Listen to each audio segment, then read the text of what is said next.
Bien, buenos días, buenas tardes o buenas noches, dependiendo la hora en que vea este video, donde haremos la defensa de nuestro proyecto para la clase de análisis numérico en la sección 1500. Mi nombre es Ariadne Neyel Antunes Almendares, con número de cuenta 2020-1181, y junto con mis compañeros Christopher Andrés Ordóñez, con número de cuenta 2020-1376, Gustavo Adrián Estrada, con número de cuenta 2021-1023-981, María Guadalupe Vigil, con número de cuenta 2020-1005-605 y Nubia Alejandra Flores, con número de cuenta 2020-1900-262, formamos parte del grupo número 3 y en esta ocasión nos tocó la resolución e investigación del ejercicio 8.14 del libro de métodos numéricos para ingenieros, quinta edición, del autor Steven C. Chapra. En esta ocasión, el problema nos dice que la ecuación que se presenta a continuación describe la operación de un reactor de flujo por inyección de densidad constante para la producción de una sustancia por medio de una reacción enzimática, donde V representa el volumen, F es la tasa de flujo, C de entrada y C de salida son las concentraciones del reactivo y K máxima son constantes y nos da los datos donde el reactor tiene un volumen de 500 litros con una concentración de entrada de 0.5 molar. Recordemos que molaridad significa moles de soluto entre litros de solución. Nos dice que la tasa de entrada de flujo es de 40 litros sobre segundos, una K máxima de 5 por 10 a la menos 3 segundos a la menos 1 o de 5 por 10 a la menos 3 Hz y una K de 0.1 molar y se nos pide que encontremos la concentración de salida del reactor y nos da la ecuación que sería igual a V sobre F, o sea, volumen sobre tasa de flujo del reactivo va a ser igual a menos la integral desde la concentración de entrada hasta la concentración de salida de K sobre K máxima por C, que es la concentración, más 1 sobre K máxima de C, que es por definición lo que deberíamos poner a la integral. Bien, para la resolución de este problema necesitamos trabajar con un método que se adapte a una ecuación logarítmica, que presente un comportamiento abrupto para así obtener resultados lo más precisos y exactos posibles. Para este caso tenemos dos posibilidades o dos métodos que cumplen con estas características, las cuales son el método de bisección y el método de Newton-Raphson, siendo el que más nos conviene el método de Newton-Raphson, porque con este obtendremos resultados más precisos. Y bueno, lo que deberíamos hacer es encontrar un valor inicial para poder empezar a hacer nuestras aproximaciones. Pero antes de pasar a la resolución de nuestro problema, debemos identificar las variantes o características que se nos presentan, que son las siguientes. Que se nos dice que es un reactor de flujo con densidad constante, donde ocurre un cambio debido a una reacción enzimática. Una reacción enzimática se refiere a la velocidad que se tiene en las reacciones químicas. Como se nos dice que tiene una densidad constante, podemos decir que su temperatura es constante, ya que la densidad depende o es directamente proporcional a la temperatura. Eso quiere decir que así como aumenta la temperatura, así también la densidad. Nos dice que el volumen es de 500 litros, o sea que este no va a cambiar, o sea que se mantiene constante. Como lo que buscamos aquí es el cambio de concentración, entonces pues por obvias razones que nos lo dice directamente en el problema, podemos decir que la concentración inicial y la final son diferentes y eso debido al cambio de molaridad. Y como último inciso tenemos que tiene una frecuencia constante. Bien, teniendo en cuenta las variantes podemos pasar a la descripción del problema. Y es que en este problema se nos plantea una situación específica en la que tenemos todos los datos experimentales a excepción que de la concentración de salida, que es lo que estamos buscando. Y bueno, para encontrar esta concentración de salida, lo primero que deberíamos hacer es analizar la ecuación dada antes de aplicar cualquier método numérico para encontrar este valor. Y bueno, para esto necesitamos una función que dependa únicamente de la incógnita que tenemos, en este caso de la concentración de salida. Entonces por eso debemos desarrollar la integral de forma analítica, y en el primer inciso tenemos pues la integral que se nos presenta. En el segundo inciso la tendríamos como quedaría cuando la analizamos, que nos quedaría como b sobre f igual a menos k sobre k máxima por el logaritmo natural de c, que esa es la concentración, más c sobre la k máxima, esto evaluado desde la concentración de entrada hasta la concentración de salida. Bien, en el inciso 3, lo que tenemos es que evaluamos en los límites dados, en este caso la concentración de entrada y la concentración de salida, y nos queda como sobre k máxima por el logaritmo natural de la concentración de salida más la concentración de salida sobre la k máxima menos k sobre k máxima logaritmo natural de la concentración de entrada menos la concentración de entrada sobre sobre k máxima. Eso lo podemos simplificar y nos queda como menos 1 sobre k máxima por k por el logaritmo natural de concentración de salida sobre concentración de entrada más la concentración de salida menos la concentración de entrada. Y si lo igualamos a cero, nos quedaría como volumen sobre la tasa de flujo más 1 sobre k máxima por k, logaritmo natural de concentración de salida sobre concentración de entrada, más concentración de salida menos concentración de entrada, es igualado a cero.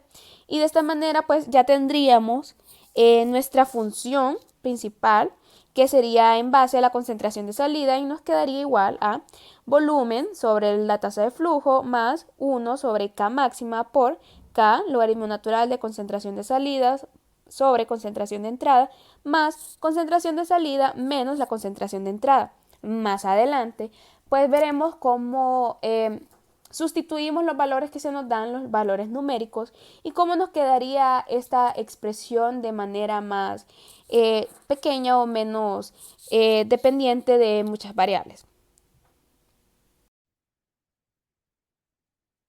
Los objetivos del proyecto. Comprender el funcionamiento de un reactor y la ecuación que lo describe. A partir de datos iniciales dados, encontrar la concentración final del reactor, considerando el método a aplicar según la exactitud con la que vayamos a trabajar. Demostrar que se puede hacer uso de métodos numéricos para resolver ecuaciones no lineales. Interpretar el resultado obtenido de acuerdo al tipo de reactor que se plantea en el problema y comparar los resultados junto a la gráfica y determinar los factores que afectan la exactitud del método.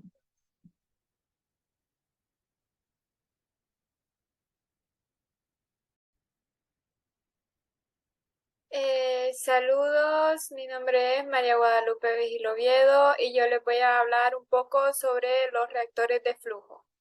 Los reactores de flujo de pistón se utilizan para llevar a cabo reacciones químicas en fase líquida a fase gaseosa.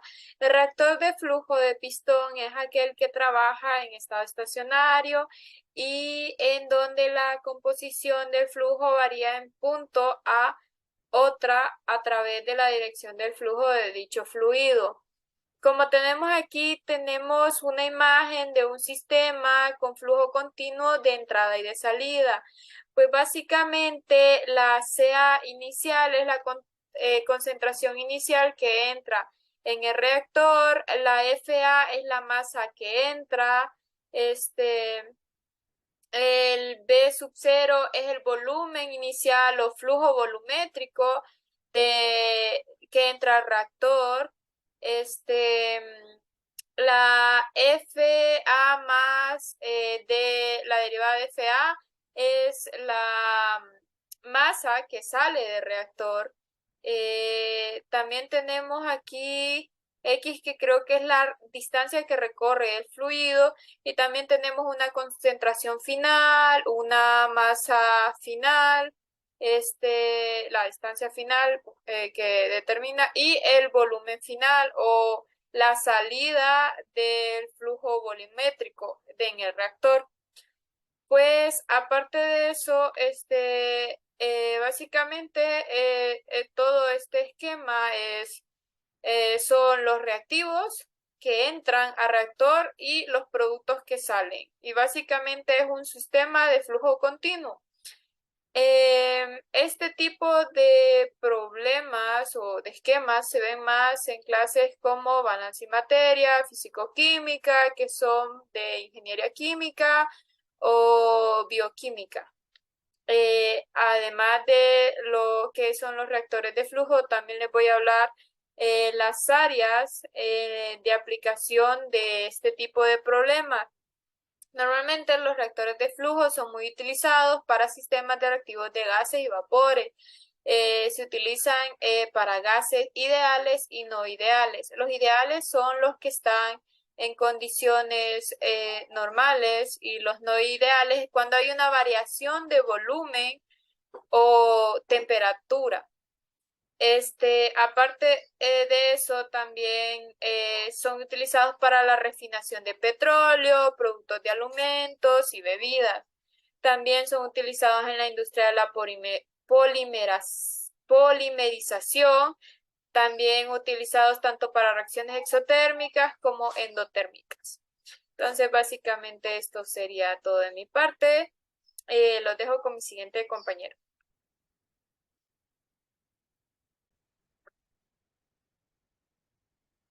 Bien, para el método de resolución del problema, nos hemos apoyado del método de Newton-Raphson visto en clase, el cual es un método muy poderoso y muy utilizado para resolver este tipo de problemas en los cuales necesitamos encontrar una raíz. El método de Newton empieza con una aproximación inicial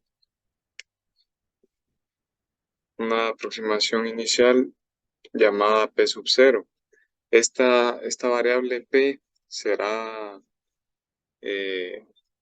partir de será la variable que tomará los valores de la solución que queremos encontrar. Por lo tanto, para esto vamos a considerar el primer polinomio de Taylor para f de x expandido alrededor de P sub 0 y evaluando en x igual a P. Y como dije ya, como P será la solución para nuestro problema, entonces ese polinomio de Taylor lo vamos a evaluar en f de x. Por tanto, vamos a decir que f de p tiene que ser igual a 0. Entonces, con la ecuación que nos queda del polinomio de Taylor, como se puede ver en el informe, esa ecuación se iguala a 0 y consideramos que la diferencia de p y nuestro valor inicial será muy pequeño. Por tanto, esa diferencia elevada al cuadrado será mucho más pequeña todavía. Y entonces, a partir de esas consideraciones, vamos a tener una ecuación determinada que se ve en nuestro informe igualada a 0. Y a partir de ahí, se despeja para P.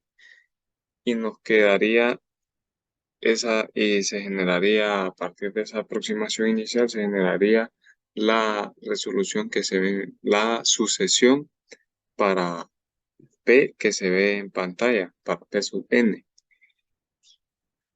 Y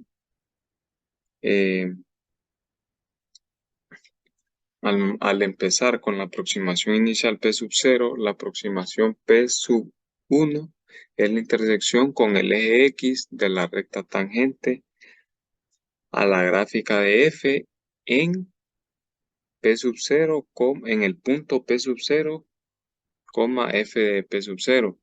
Y la aproximación P sub 2 es la intersección con el eje X de la recta tangente a la gráfica de f en el punto P sub 1, f evaluada en P sub 1. Y así sucesivamente. Y ese comportamiento se puede interpretar gráficamente en la gráfica o figura que tenemos en pantalla.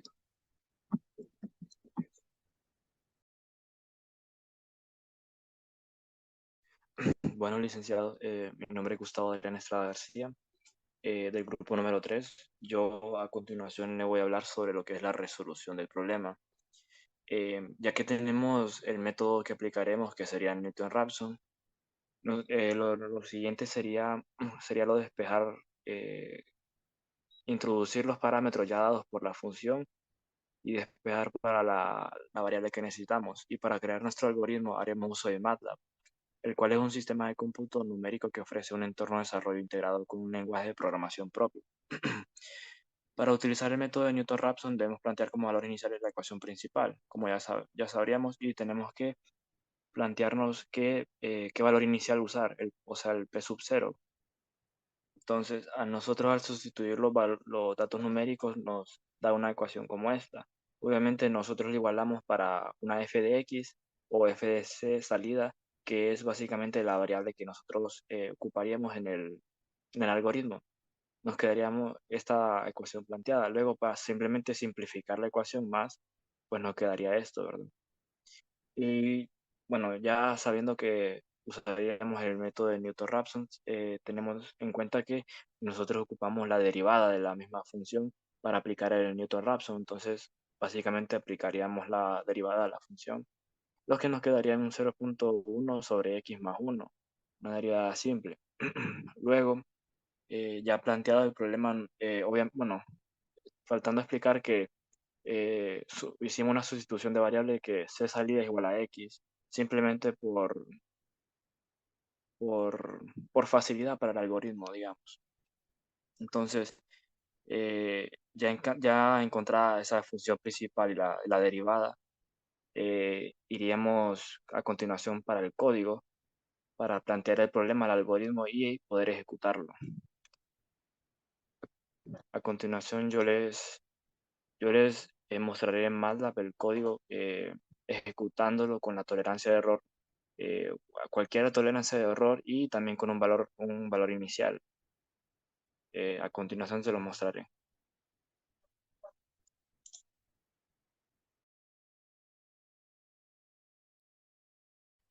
Bueno, ya estando en el programa MATLAB podemos observar ya el algoritmo ya hecho y voy a dar comienzo a lo que es la explicación del código. Bueno, en el principio no es muy difícil de verlo, simplemente son la función ya establecida, como podemos observar, y la fp, que significa la derivada, lo cual no es muy difícil de observar, ¿va? Lo que sí podemos observar es que en la definición de variables, las dos que nosotros tenemos, podemos observar que el usuario puede ingresar la tolerancia del error, si quieres que sea de 10 a la menos 2, menos 3, menos 4, etcétera, ¿verdad? Eso es a potestad del usuario.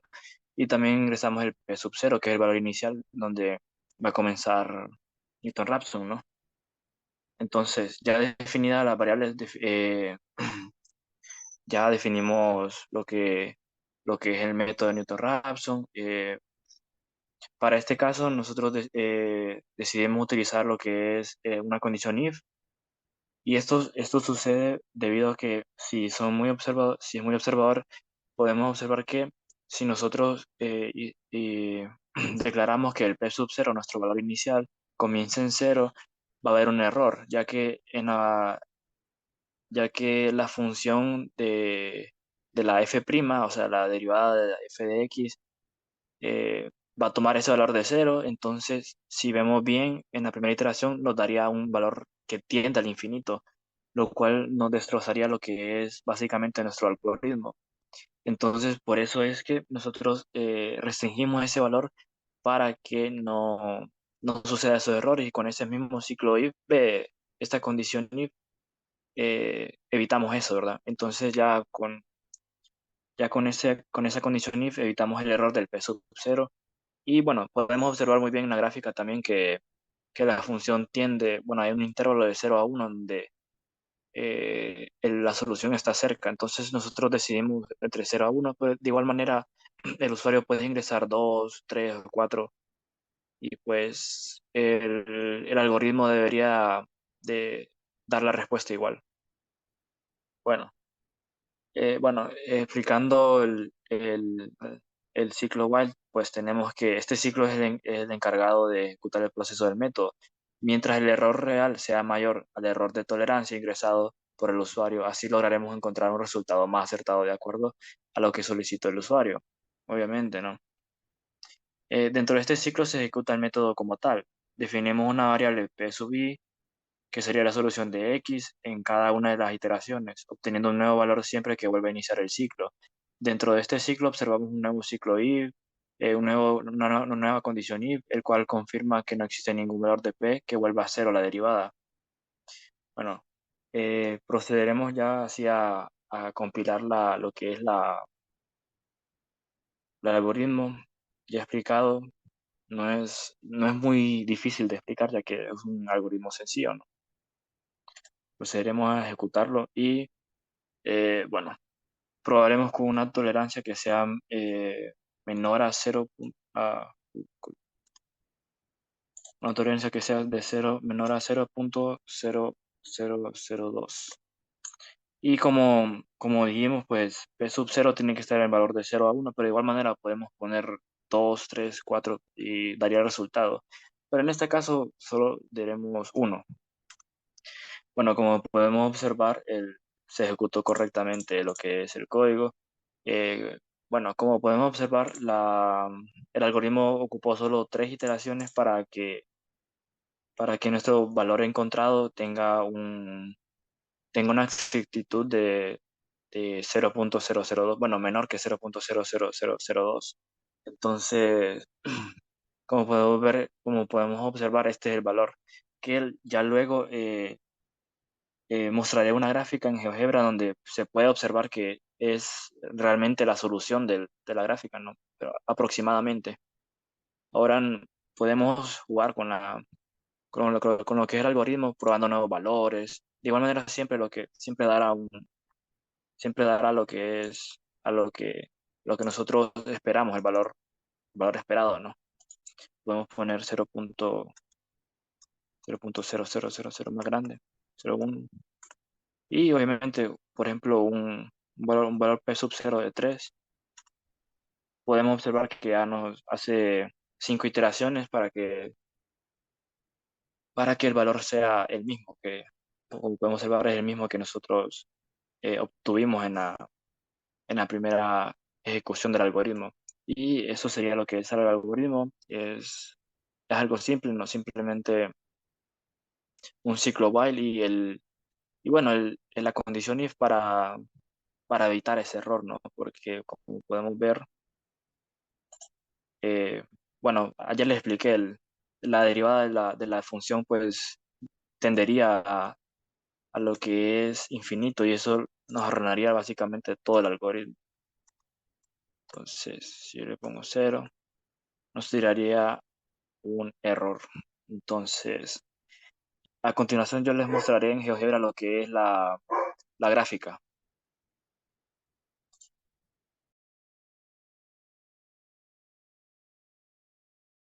Bueno, ya estando aquí en GeoGebra, en el programa de GeoGebra, bueno, fácilmente podemos introducir lo que es la función que nosotros ya despejamos de la ecuación inicial y ya con los parámetros introducidos también que nos da el mismo problema, pues ya podemos observar lo que es el comportamiento de la función, que obviamente no es una función lineal, sino que ya gracias al logaritmo natural, pues es una función logarítmica con comportamiento logarítmico. Entonces, bueno, lo más relevante que podemos observar, que por eso es que nosotros elegimos un intervalo de 0 a 1, como enteros, no de 0 a 2, no de 0 a 3, no de 1 a 2, porque la solución justamente podemos observar la que está de 0 a 1 y gracias a esto pues nosotros deducimos que nuestro valor inicial para que tenga menos iteraciones el algoritmo sea de 0 a 1. De igual manera, como les expliqué anteriormente, podemos escoger p sub 0 igual a 3, 4, 5. Y de igual manera, el algoritmo debe funcionar para que se ejecute y solamente con la excepción de que hará más iteraciones, obviamente, ¿no? Para aproximar la solución con la tolerancia que escojamos o que introduzcamos. Pero bueno, ya con la solución dada aquí, podemos compararla con la solución que nosotros tenemos en el código de MATLAB y veremos que es muy similar aproximadamente, ¿no? Y con la tolerancia de 1 por 10 a la menos 3, ¿no? Igualmente, nosotros podríamos crear una tolerancia más exacta y de igual manera funcionaría el código, entonces, por eso no hay problema. Pero como podemos observar, el algoritmo sí funcionó correctamente porque nuestra C salida, que es la variable que nosotros buscamos, es justamente aproximadamente este número. Pues ya con esto, pues, vemos que lo que es nuestro algoritmo funciona correctamente. Bueno, ahora yo los dejaré con mis compañeros.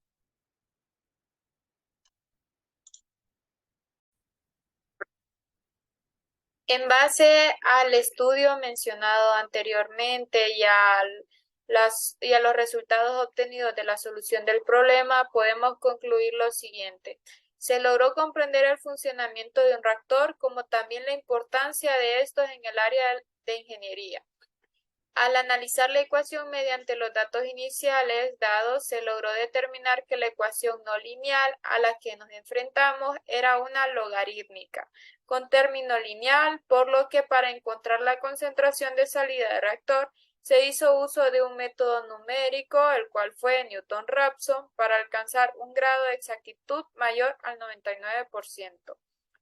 Se concluyó que la concentración aproximada de salida en el reactor es de 0.4483937 más menos 1.11907 por 10 a la menos 4 m, que representa molaridad, que es igual a moles de soluto entre litros de solución.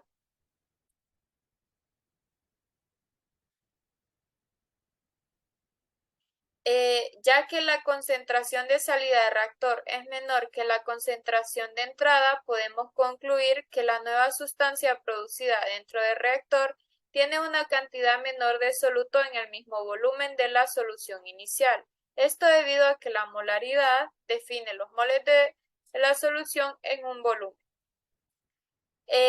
La exactitud del método depende mucho del número de iteraciones realizadas, como tanto del P sub 0, que es el valor inicial, elegido por el usuario. En caso de que no se conozca el P sub 0 inicial, se puede aplicar el método de disección con 4 o 3 iteraciones, eligiendo un intervalo según el teorema del valor intermedio. Pues esto sería todo. Gracias por su atención.